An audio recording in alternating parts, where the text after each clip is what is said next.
Hi. Wherever you are in the world, whether it is Europe, America, Middle East, Asia, or elsewhere, carbon is fast becoming a KPI on projects.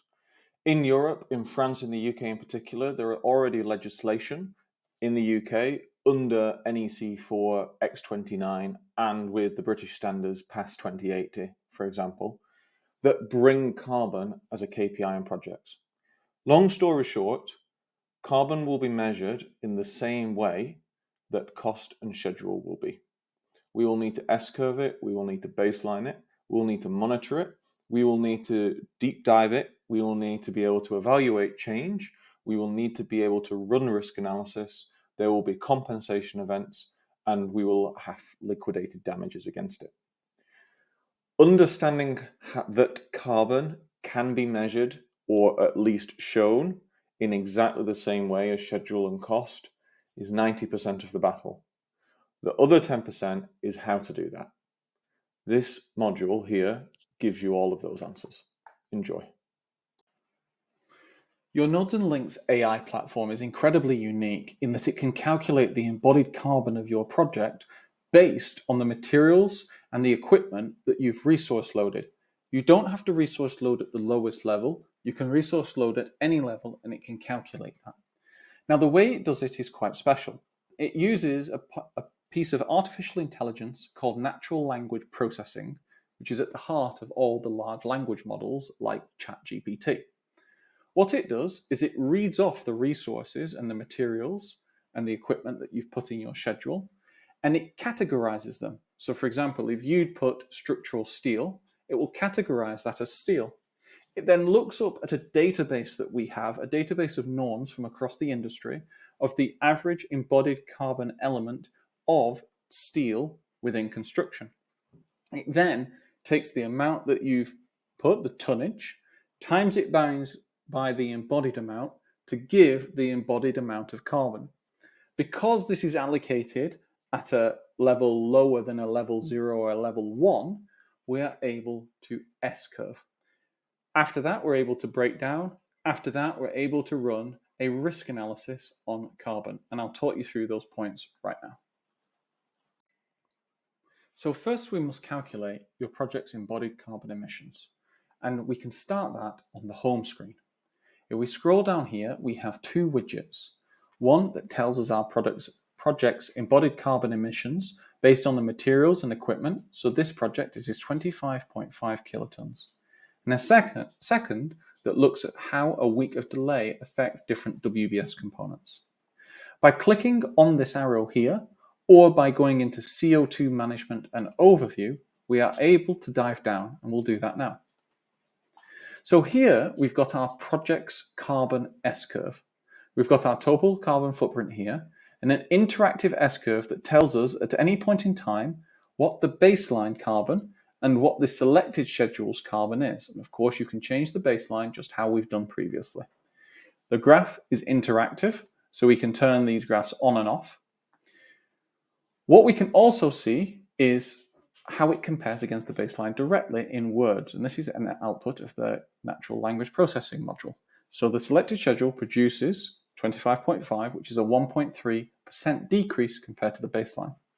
We can see how that 25.5 is broken down between materials and equipment. So we can see that materials, and if we hover over, structural concrete, piling concrete, and steelwork make up 80% of all of the embodied carbon emissions of this program. And of the small amount that is equipment, we have bulldozers, cranes, excavators, and excavators for bulk earthworks. Now, a point of note, how equipment is calculated, we take the equipment, we understand the idle to active times, we understand the emission profiles from the running of that equipment, i.e., for example, the diesel emissions, we take duration of activities, and then we calculate the use of the equipment, hence this. What we generally find is that concrete and steel make up about 90 to 95% of all large construction works. What you also have is you have a number of insights here from which you can dive down and start to ask more details. So now we've reviewed the overall embodied carbon footprint of our project, we can start to dive down. And to do that, we can go on CO2 management, breakdown. And let's do that now. What this does is it gives us a WBS breakdown. So I can see here, if I break it down, that all of the carbon in this construction is currently in construction. Within construction, I can see all of the different kinds of resources we've got associated with this project. I can see that station extension is driving the vast majority of the embodied carbon. Within this, I can see its phase 3 construction and fit out. And within this, I can see that it's new station entrance. By clicking on this, allows me to isolate it.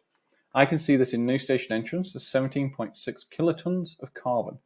That is broken out into material and equipment being a very small percentage. Material is mainly structural concrete, with elements of piling concrete and steel work. If we wanted to analyze structural concrete more deeply, we could select that. Up here in activity or resource, we can search for anything we want.